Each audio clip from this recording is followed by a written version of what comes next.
Hey there, folks! Welcome back to our channel. Today, I've got an ingenious trick that's about to revolutionize the way you open letters. If you're tired of those unsightly tears and jagged edges, you're in for a treat. Stick around till the end because I'm about to reveal a game-changing technique that'll have you opening letters like a pro. Let's dive right in. Have you always opened letters the wrong way? We've all been there. You start by tearing off a little corner, then fumble with your thumb, creating a mess of ugly tears. But fear not, there's a better way. Introducing an ingenious trick for opening your letters flawlessly every time.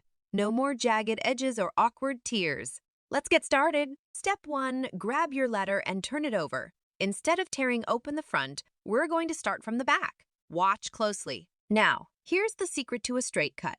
When you reach the first corner, don't go through it lengthwise with your thumb. Hold on to the corner and tear the letter open sideways. Voila! Look at that.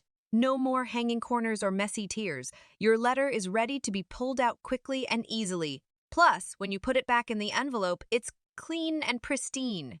And there you have it, folks. The trick for opening letters without the fuss. Thanks for watching and see you all in the next time. Keep those letters opening smoothly.